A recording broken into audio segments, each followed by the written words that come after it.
Dodge City and in the territory on west, there's just one way to handle the killers and the spoilers, and that's with a U.S. Marshal and the smell of Gunsmoke.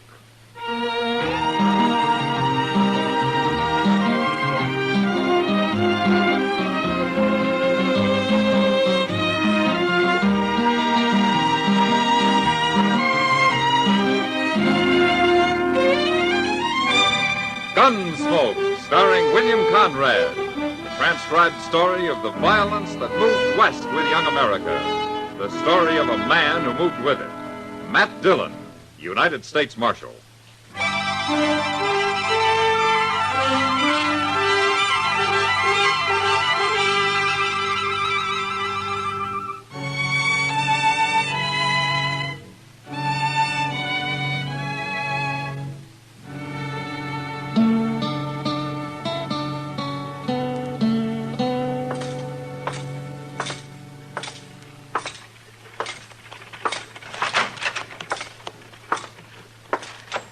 Good morning, Chester. Morning, Mr. Dillon.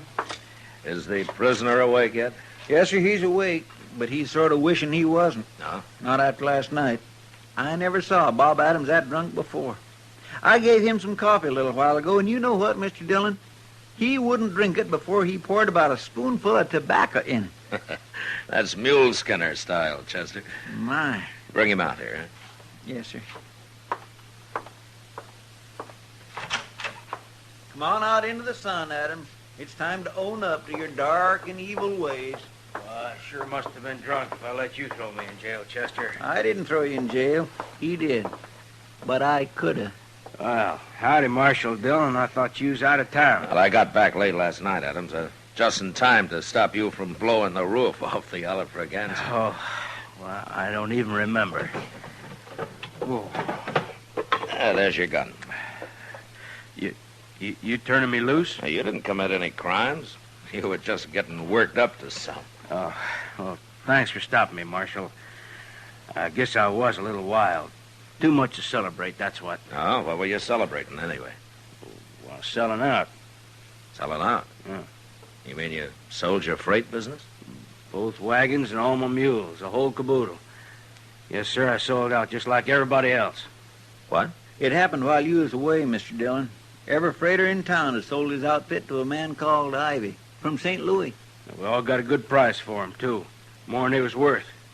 Well, what's this Ivy going into the freighting business so heavy for? Says he wants to invest all his money in one business, not scattered around. Well, what are you and the other men going to do now that he's bought you out? Oh, we'll blow our money for a while and then probably go to work for Ivy. You know how it is. Only man who hasn't sold out's Joe Trimble. And that's just because he won't get back to town till today sometime. There's nothing wrong with Ivy, Marshal. He's as nice a fellow as you ever met. But I don't much like that man he has following him around all the time. Cam Spiegel. No, I don't like him neither. Did you say Cam Spiegel? That's right. Where are they staying? At the Dodge House? Why, Marshal, what's wrong? I don't know, Adams. But if this Ivy has Cam Spiegel with him, there's plenty wrong.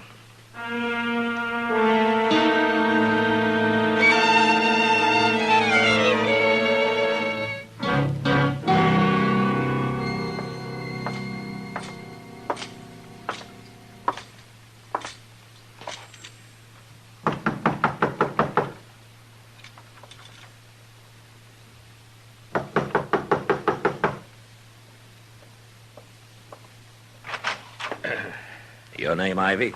Oh, yes, it is.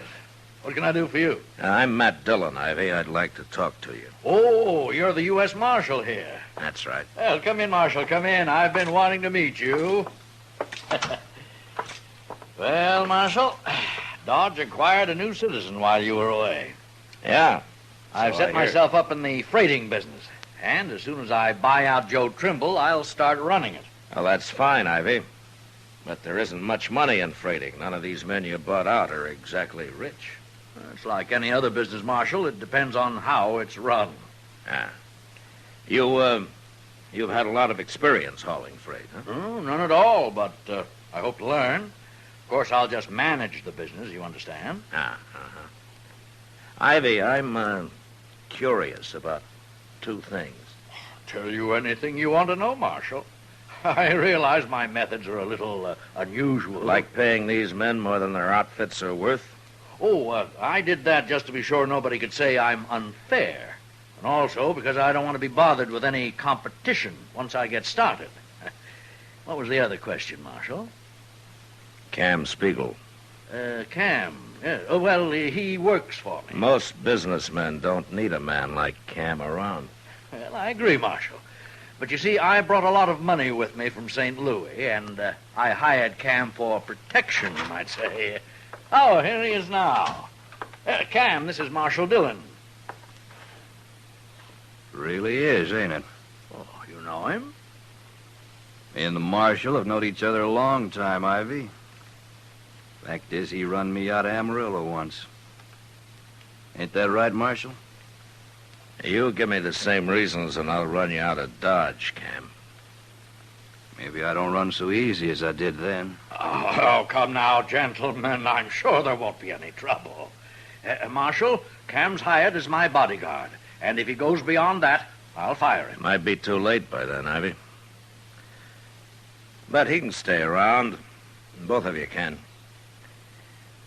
Till I find out what you're up to.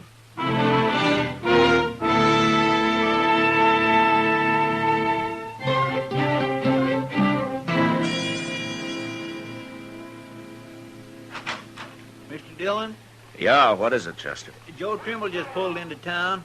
He's with his wagons outside here. He'd like to talk to you. Oh, okay.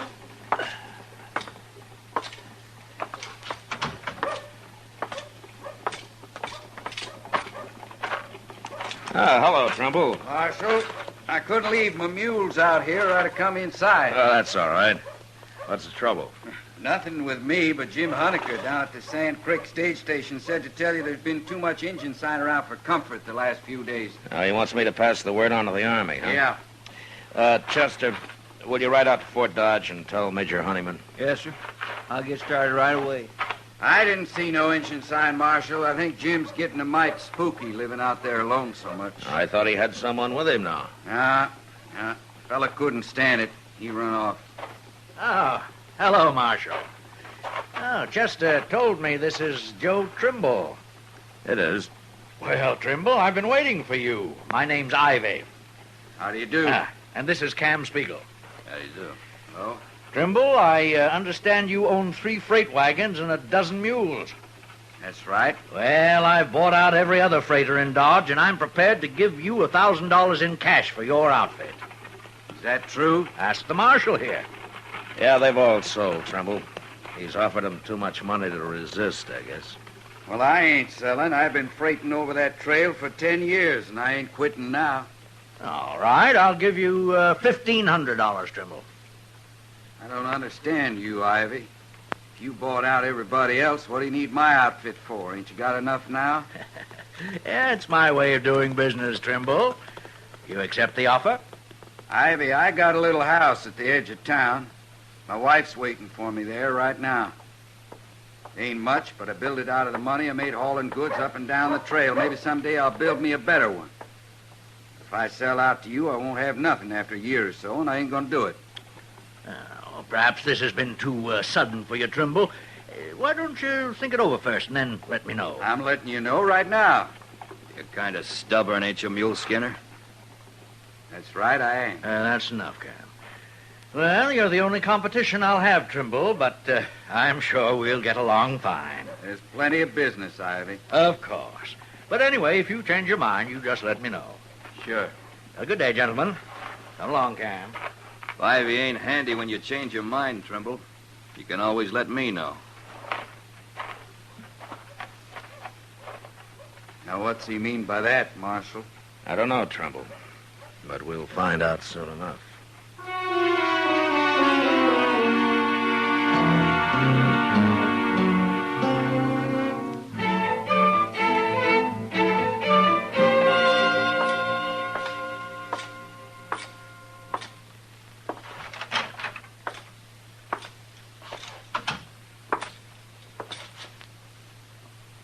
Chester, what are you doing? What is all this?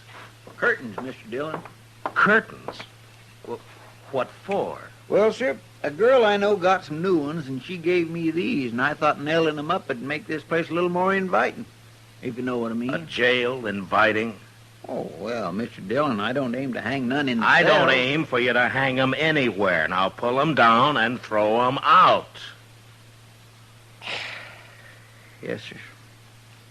But that little girl's sure going to be mighty She disappointed. threw 'em out herself, didn't she? Frills. Marshal? Oh, hello, Chester. Hello, Trimble. You want to buy some... Chester. Marshal, you know what that man Ivy's done now? What, Trumbull? Well, you remember yesterday how he tried to buy me out, and I couldn't understand why he needed every last freight outfit in Dodge? Now, you know now, huh? I sure do. Marshal, just this morning, Ivy's doubled the usual prices for freighting. Doubled? That's what he did. Every merchant in town's hopping mad about it, too. They all come to me and want me to do all their freighting, but of course I can't. Not with only 3 wagons. Yeah. So that's Ivy's way of running a business right.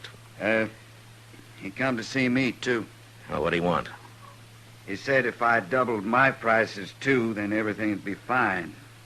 But if I didn't, it'd be unfair competition for him. You gonna do it? Of course I ain't. I'm an honest man, Marshal. Then you're in trouble. Bad trouble. What for? When are you making your next trip, Trumbull? Oh, we're getting loaded now. I'm leaving for Sand Creek in the morning. Yeah. I think I'll kind of ride along with you, Trumbull. But don't say anything to anybody about it, huh? Oh, it's that other fella, ain't it? That Cam Spiegel. That's what Ivy hired him for, Trumbull, in case he ran into somebody stubborn. Like you.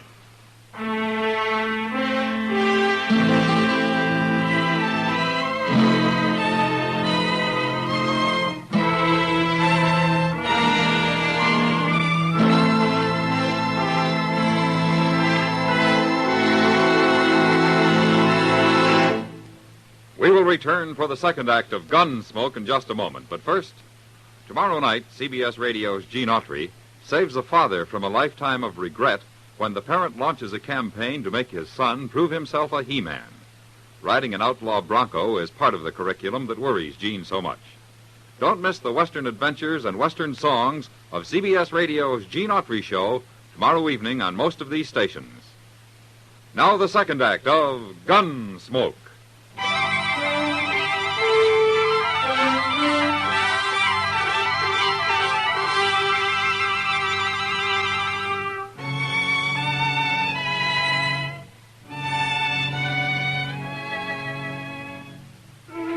It wouldn't be much trouble to hide out with a rifle somewhere along the trail and shoot a teamster off his wagon.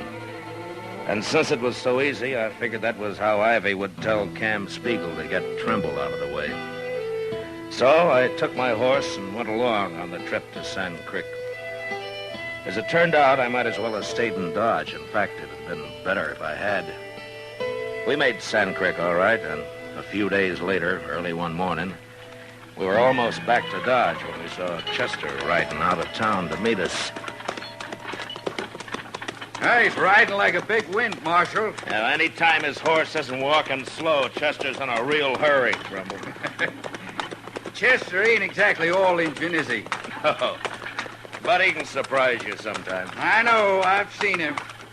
Well, let's pull up here. Oh, there.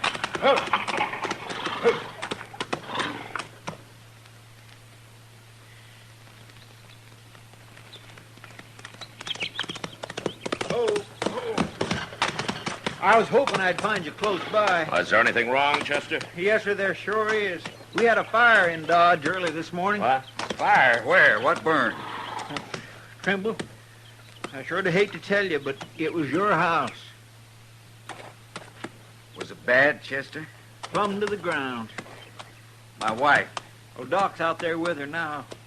She was still alive when I left. Oh. Give Trimble your horse, Chester. You can drive the wagon on in from here. Yes, sir. That's why I come to meet you. Here, Trimble. Thank you, Chester. Any idea how it happened, Chester? No, sir. Nobody has. All right, we'll see you in Dodge. Let's go, Trimble.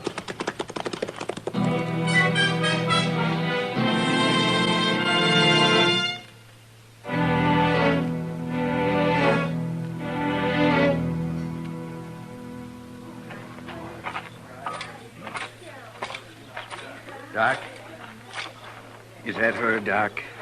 I just now covered her up, Trimble. She's dead. I did everything I could. Sure. Sure, of course you did, Doc.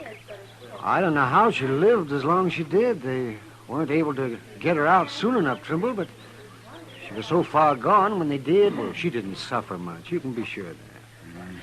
She must have been awful scared, though. Now, you leave her to me now, Trimble. I'll take care of her and let you know when you can come and get her. She was asleep when it happened, or she'd have had no trouble getting out. Yeah, she was asleep, yes. And how'd the fire get started? She couldn't have spilled nothing. Well, I don't know, Trimble. Nobody does. Doc, who saw the fire first? Oh, some cowboy, Matt. They say he rounded up a few men from out of the oasis, but there was nothing they could do. He didn't know there was anybody inside the house. Trimble, You out here, too, Ivy? I came as soon as I heard about it. In fact, I was at the Oasis when that rider reported it. The other men can tell you. Okay, what do I care? You have my deepest sympathy, Trimble. Now, if there's anything I can do... No, nothing. You can do something for me, Ivy. For you, Marshal? Yeah. Where's Cam? Why, he's right over there. Call him. Well, all right. Oh, Cam. Cam. What do you want, Ivy? Nothing, but Marshal Dillon seems to. He does, huh? Where were you when you heard about the fire, Cam? I was in bed, Marshal. Who woke you up? Nobody. I heard people shouting. I got up. Anybody see you? I don't know. Why should they? Ivy, Yes, Marshal. you still want to buy Trimble's outfit? He might sell. No. Why, of course I do. But I'll only give you $1,000, Trimble. You've waited too long. I didn't say I'd sell you nothing. What makes you think I would? Wait a minute, Trimble. Ivy, you got a good alibi. I'm sure of that. I won't even bother to check on it. But you don't seem to have one, Cam. Now, wait a minute, Marshal. You're going too far if you're suggesting that either one of us had anything to do with this. I won't stand... Shut up, Ivy. Now, how about it, Cam? You know you don't scare me none, Marshal. I can't prove you had anything to do with this, Cam. No, you can't. But you'll have to prove you didn't. And you'll have to prove it by someone reliable. I'll give you till noon. What happens at noon, Marshal? You leave town. Oh, now, aren't you being a little high-handed, Marshal Call it Dillon? what you want, Ivy. But he still has till noon.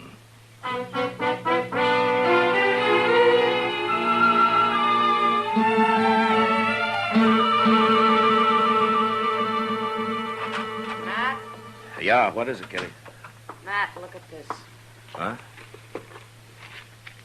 That's $300. Uh-huh. What's this for? I want you to take it and give it to Cam Spiegel. Cam. I got it from him. Along with a hint that if I didn't take it, I'd end up in a ditch with a bullet in my head. Oh. You were supposed to be with Cam last night, is that it? That's it. And the idea is that if I alibi for him, you'd believe it. Oh, Cam's right, Kitty. I would. It's up to you how you get the money back to him, Matt. But couldn't you stuff it into a shotgun and give it to him that way? I've often said it's a good thing you're not a man, Kitty. If I were, I probably wouldn't be any better than the rest of you. Well, it's almost noon. Matt? Yeah. I'll buy you a drink after. How can you?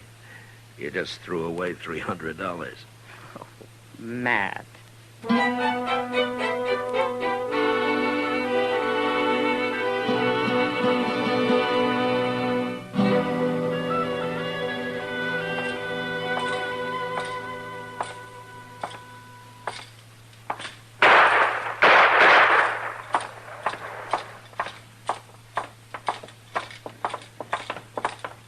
Mr. Dillon, Did you see it, Chester?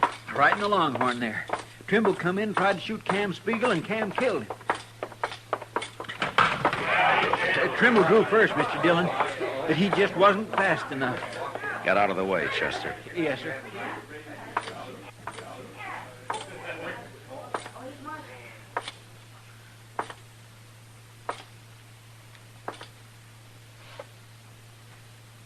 Tried to kill me, Marshal. For self-defense, he drew first. Cam, I've changed my mind about your leaving town. What? You're going to jail instead. Jail? Everybody here's a witness to this, Marshal. I'm talking about Trimble's wife. I haven't got enough evidence to hang you, but you'll spend a long time in prison. Now turn around while I take your guns. Told you before, Marshal, I don't scare so easy as I once did. You're under arrest, Cam. No. Not yet, I ain't. All right, quiet, everybody. I said quiet, everybody. Ivy, come over here. That was mighty fast, Marshal. But he had it coming. He shouldn't have tried to draw on you. Trimble's dead, too, Ivy. Trimble tried to kill him, Marshal. You know that. I guess Trimble figured he had a pretty good reason. That may be. But you can't prove I had anything to do with it. If I could, I'd throw you in jail. But I'm not even going to run you out of town. Okay? Certainly no reason to. I'll see you later, Marshal. Just a minute, Ivy.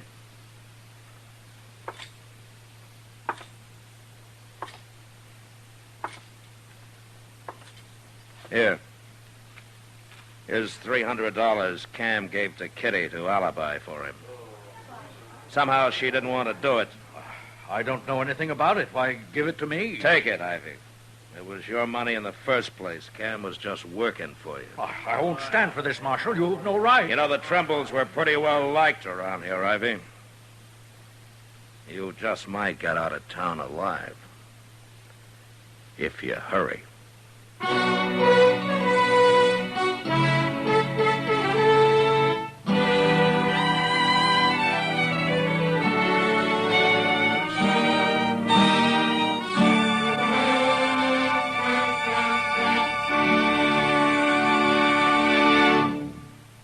Gunsmoke, transcribed under the direction of Norman MacDonald, stars William Conrad as Matt Dillon, U.S. Marshal. Tonight's story was specially written for Gunsmoke by John Meston, with music composed and conducted by Rex Corey.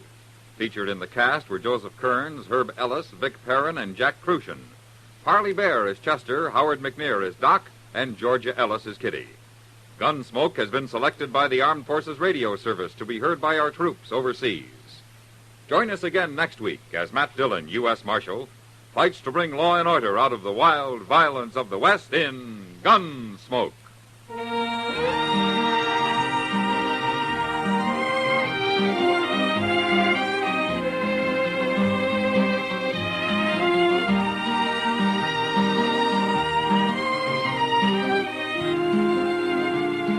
Dear listener, yours truly, Johnny Dollar, puts his signature on an action-packed mystery thriller every Tuesday evening on CBS Radio over most of these same stations. Hear Hollywood star John Lund as Johnny Dollar, the man with the action-packed expense account. He's a freelance investigator. His territory takes in the four corners of the globe. This thriller's a hit show that will keep you on the edge of your chair every single second. Tuesday nights, yours truly, Johnny Dollar, is waiting just for you. George Walsh speaking. Lionel Barrymore's Radio Hall of Fame is great Sunday night drama on the CBS Radio Network.